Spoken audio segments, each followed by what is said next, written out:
Madame, Monsieur, bonsoir. Merci de nous prêter attention. À la une de l'actualité, le ministre de l'Industrie et des Mines, Youssef Yousfi, inaugure ce samedi la troisième étape de l'investissement du complexe de sidérurgie Tosiali, basé à Batiwa, à 40 km à l'est d'Oran. Dans l'actualité également, des journées internationales sur l'histoire des sciences ont été organisées aujourd'hui à l'École supérieure des mathématiques de Kouba. En présence de la ministre de l'Éducation, la rencontre a permis de débattre de l'enseignement des mathématiques en Algérie.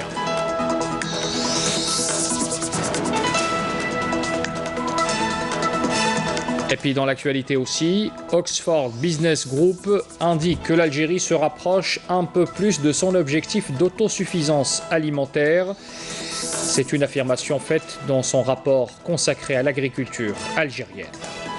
On ira également au sud-est de la wilaya Djidjel où s'étendent majestueusement les forêts de chênes de Temesguida et de Tamantout. En haute altitude évoluent des chênes en compagnie du frêne et de l'érable, de riches sous-bois également.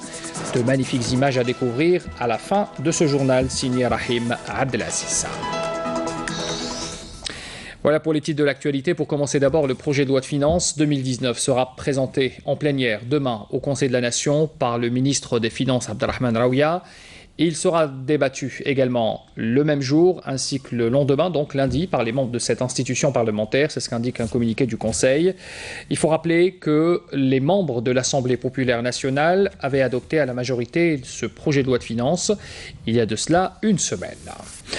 Comme annoncé en titre également, le ministre de l'Industrie et des Mines, Youssef Yousfi, inaugure ce samedi la troisième étape de l'investissement du complexe sidérurgique Tosiali. Il est basé à Batiwa, à 40 km à l'est d'Oran. C'est une nouvelle étape du complexe entrée en production, il faut le rappeler, en 2013 et qui s'inscrit dans le cadre du développement de l'industrie de la sidérurgie en Algérie, notamment par l'appui de l'État aux investissements nationaux et étrangers, souligne encore le ministre lors de la cérémonie d'inauguration. Il rappelle aussi que ce complexe est le plus grand en Afrique. Adel Bouhames.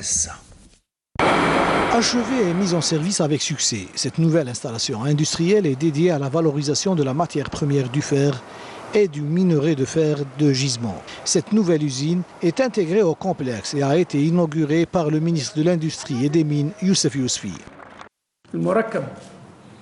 Ce complexe a une capacité de production de 4 millions de tonnes.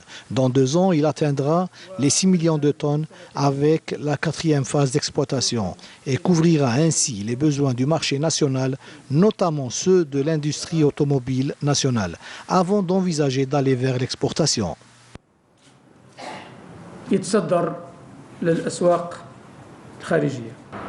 Cette nouvelle infrastructure comprend une unité de pelletisation pour le traitement du minerai de fer avec une capacité de production de 4 millions de tonnes par an de pellets, rendant ainsi ce complexe sidérurgique le plus important en Afrique.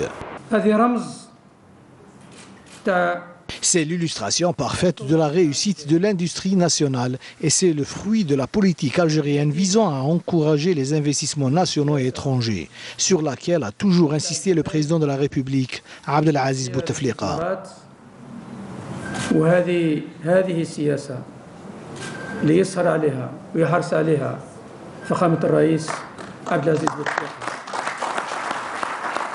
Notre capacité de production actuelle est estimée à 5 millions de tonnes par an et elle atteindra les 12 millions de tonnes d'ici 4 à 5 années, avant d'atteindre les 16 millions de tonnes vers l'année 2030.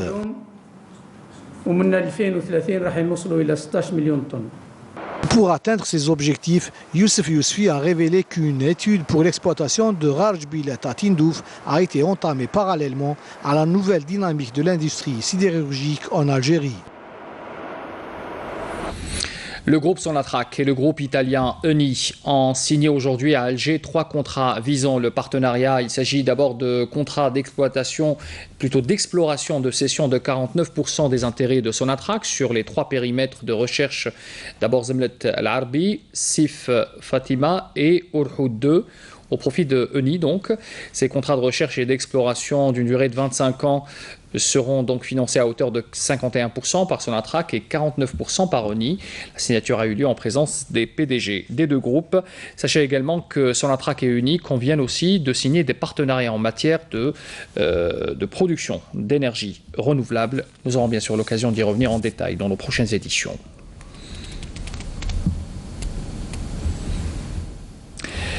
On parle également ce soir de ces journées internationales sur l'histoire des sciences qui ont été organisées aujourd'hui à l'École supérieure des mathématiques de Cuba. Cette rencontre qui s'est déroulée en présence de la ministre de l'Éducation nationale et qui a été organisée par le laboratoire d'épistémologie et d'histoire des mathématiques, le CRAG également, et puis l'université de Tlemcen, l'université d'Utrecht hollandaise. Il s'agit aussi de parler, lors de cette rencontre, de la problématique de l'enseignement des mathématiques en Algérie. La couverture est signée de Jazia Bayou. C'est un travail collaboratif qui tend à revenir sur les grandes réalisations technologiques et scientifiques de la civilisation arabo-musulmane. Objectif, intéresser la jeune génération et lui faire prendre conscience de l'importance des sciences dans l'évolution humaine et technologique. Nous avons une belle occasion de montrer aux jeunes et aux professeurs et aux chercheurs en histoire des sciences, de leur montrer une des contributions majeures en astronomie de la civilisation de l'islam. Cette rencontre a été l'occasion pour la ministre de l'Éducation, Nouria Ben Abrid, de faire un constat amer, celui des résultats négatifs enregistrés par les écoliers dans les matières mathématiques, et cela dans les 3 cycles pédagogiques. Nos préoccupations par rapport aux mathématiques, c'est qu'en fait, il y a eu presque une chute régulière du nombre d'élèves qui s'orientent vers les mathématiques. Et le second point, c'est toutes les difficultés que nous avons identifiées à partir des examens nationaux, donc des erreurs répétitives en mathématiques et dont l'origine est diverse. Ce que j'ai demandé effectivement à ce laboratoire et en tout cas aux équipes de chercheurs, c'est 2 ou 3 petites choses. La première, c'est que nous pouvons, à travers le Conseil national des programmes, intégrer, à travers le manuel de mathématiques, quelques éléments d'histoire des mathématiques et qui pourraient donc donner cette envie aux élèves de continuer leurs études là-dedans. La seconde, c'est comment mieux travailler les didactiques de mathématiques à partir de cet acquis historique. Ces préoccupations relevées par le ministère de l'Éducation sont dues, d'après certains enseignants des sciences mathématiques, à plusieurs raisons. Parmi elles, le manque d'intérêt des étudiants en général pour les mathématiques. Je pense qu'il y a un certain nombre de raisons qui sont très objectives.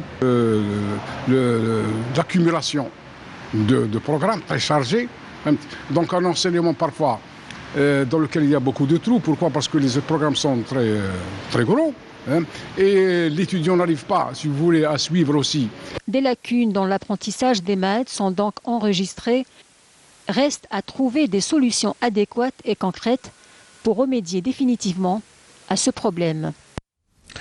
Comme annoncé dans les titres, dans un rapport consacré à l'agriculture algérienne, Oxford Business Group a indiqué que l'Algérie se rapproche un peu plus de son objectif d'autosuffisance alimentaire et pourrait, selon des prévisions officielles, mettre un terme à l'importation des produits agricoles d'ici 3 ans. L'Algérie a enregistré, il faut le rappeler, une production céréalière record au cours de la campagne agricole 2017-2018, récoltant un peu plus de 6 millions de tonnes de céréales entre juillet 2017 et juin dernier, soit une augmentation de 74% par rapport aux 3,5 millions de tonnes récoltées au cours de la saison précédente. Oxford Business Group rappelle également l'annonce faite par le ministre de l'Agriculture, du Développement rural et de la Pêche, Abdelkader Bouazghi, concernant donc toujours cette annonce céréalière. Et puis, il faut rappeler aussi que cette forte production a permis à l'Algérie d'atteindre, avant l'heure, l'objectif de produire 5,3 millions de tonnes de céréales par rapport justement avant 2022. Il ajoute que les récoltes de légumes ont également été abondantes, note également le rapport d'Oxford Business Group. On parle justement du développement agricole dans notre pays avec également les aides qui sont octroyées aux agriculteurs en les fixant dans des zones parfois enclavées notamment dans les zones frontalières. Nous allons à Tarf justement pour parler de la promotion et le développement économique dans ces zones. C'est l'un des axes fondamentaux de la stratégie nationale de planification et de développement durable.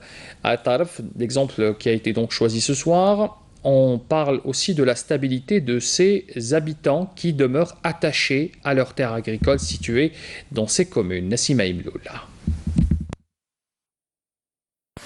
Nous sommes ici dans les monts de la Daïra d'Al-Hajjar, Saliana, Al-Annab, Hamma Ben Salah et Chouicha, des communes de la wilaya d'Al-Taraf, situées à l'extrême nord-est de l'Algérie et la frontière tunisienne, où les habitants sont encore attachés à leurs terres en dépit des moyens archaïques utilisés jusque-là dans des conditions géographiques des plus pénibles.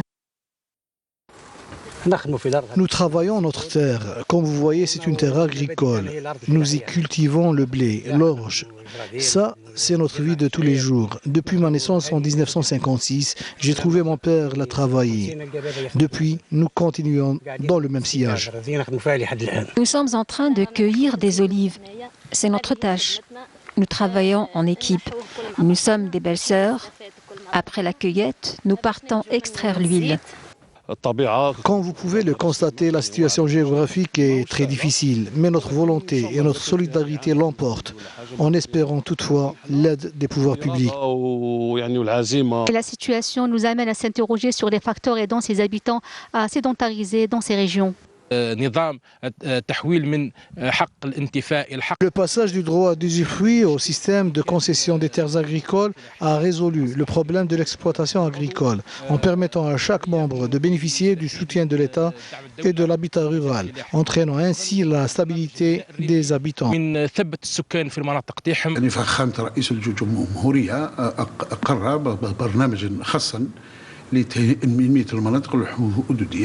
Le président de la République a mis en place un programme de développement spécial pour les régions frontalières. Ainsi, nous demandons la réalisation de quelques projets d'ordre économique, des projets pouvant désenclaver toutes les communes frontalières se trouvant isolées. Et nous suggérons des propositions garantissant la stabilité des habitants dans ces régions.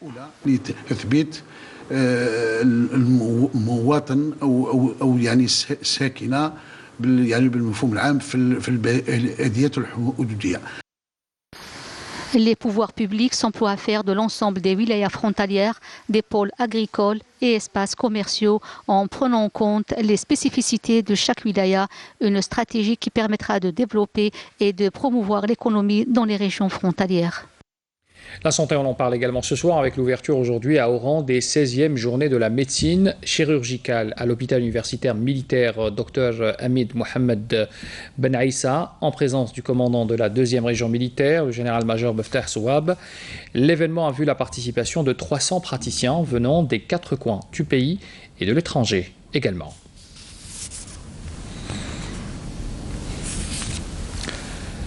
Notez également l'information sécuritaire de ce soir, d'abord avec cette cache d'armes et de munitions qui a été découverte ce samedi par un détachement de l'armée nationale populaire. Vous les découvrez en images. C'est un travail qui a été fait en coordination avec les services des douanes au cours d'une opération de reconnaissance et de fouille menée au niveau de la zone frontalière de Bourj Bati Mourtar. C'est ce qu'indique ce soir le communiqué du ministère de la Défense nationale. Nous avons plus de détails sur cette cache d'armes qui a été découverte avec un contenu d'un arsenal de guerre qui a été découvert. D'abord un fusil mitrailleur de type FM, un pistolet mitrailleur de type Kalachnikov, de 3 fusils semi-automatiques de type Simonov, et puis un fusil à répétition de 866 balles également, de différents calibres, ainsi que 71 kg de kif traité saisis par cette opération combinée. Sachez également qu'un détachement combiné de l'armée nationale populaire et la gendarmerie nationale a réussi hier à Tirnif à capturer le terroriste Ben Nasser Mohamed qui avait rallié ces groupes armés en 1996, selon un communiqué du ministère de la Défense. Par ailleurs, et dans le cadre de la lutte contre la contrebande et la criminalité organisée, un détachement de l'ANP a arrêté 3 individus et saisi dans des opérations distinctes à Béjaïa, Amenas et Biskra, et Taman Rasset, un groupe électrogène de marteaux-piqueurs, 62 quintaux de feuilles de tabac, près de 3 kg de kif traité, 587 comprimés psychotropes. Et puis sachez enfin que les gardes-côtes ont mis en échec une tentative d'immigration illégale de 29 individus à Oran, à Annaba. Également, conclut le communiqué du MDN.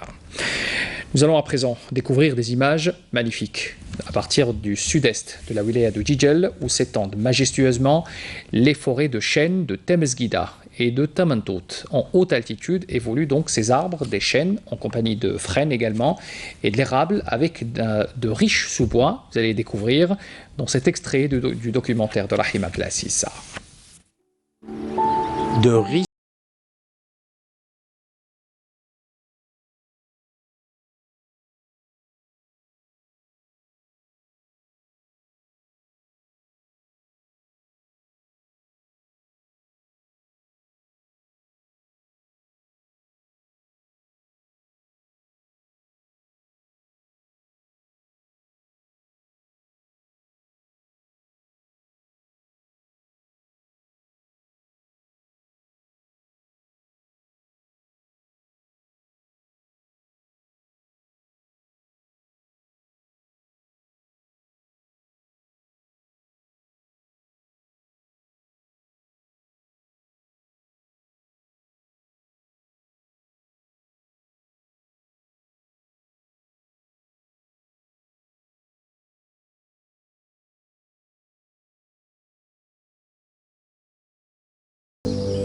Le pic Temesguida est situé en pleine forêt, domaniale de Tamantot.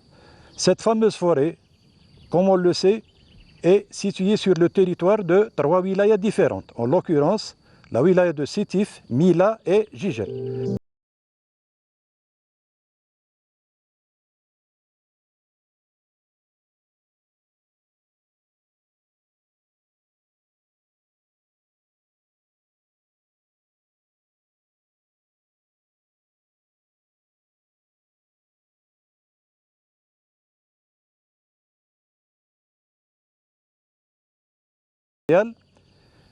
Possède 3 cantons dont la superficie totale dépasse les 600 hectares, qui sont le canton Temesguida, le canton Beniagis et le canton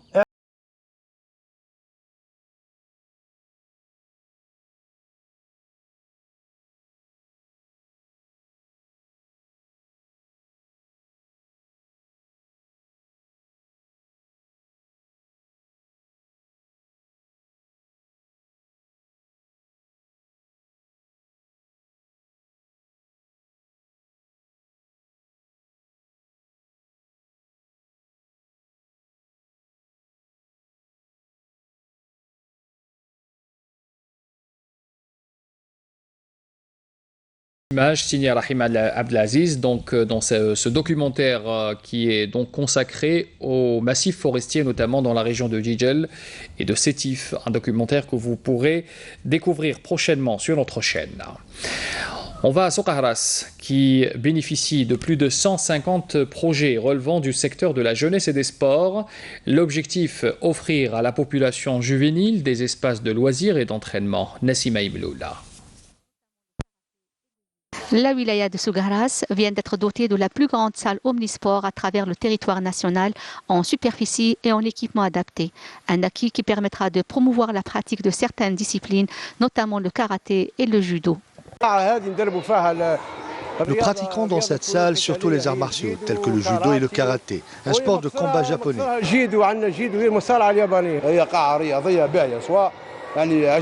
C'est une très belle salle qui plaît beaucoup aux jeunes. Vous savez, déjà le nombre de jeunes inscrits pour le concours dépasse les 300.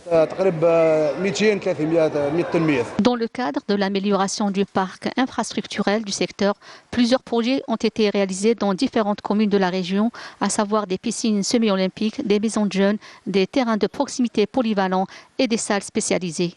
La wilaya de Soukahras constitue un pôle leader qui a bénéficié du programme du président de la République, d'où la réalisation de plusieurs infrastructures destinées à la jeunesse et au sport de la région, notamment dans les zones frontalières, des piscines de proximité et des piscines semi-olympiques, aussi des terrains de proximité avec pelouse synthétique.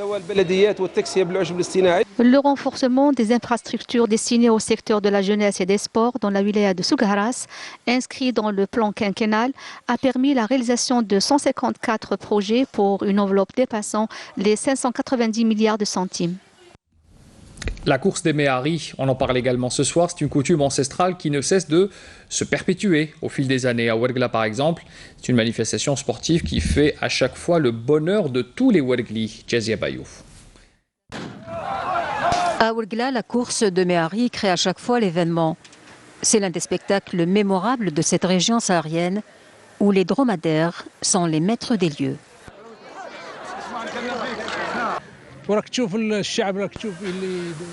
C'est une manifestation de grande importance pour tous les habitants de cette région.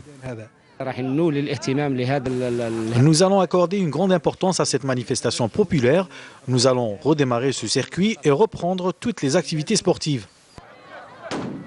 De beaux spectacles ont été présentés tout au long de cette manifestation populaire où les concurrents ont redoublé d'efforts pour décrocher le titre du premier vainqueur dans cette course ancestrale.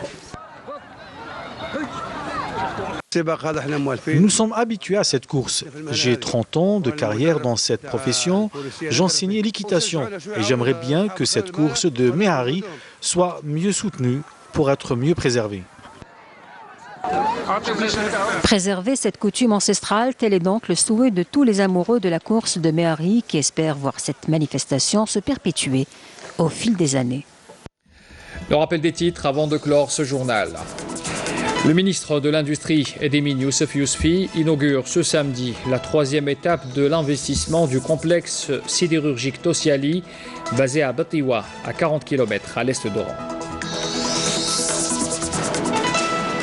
Des journées internationales sur l'histoire des sciences ont été organisées aujourd'hui à l'École supérieure des mathématiques de Kouba en présence de la ministre de l'Éducation. La rencontre a permis de débattre de l'enseignement des mathématiques dans notre pays.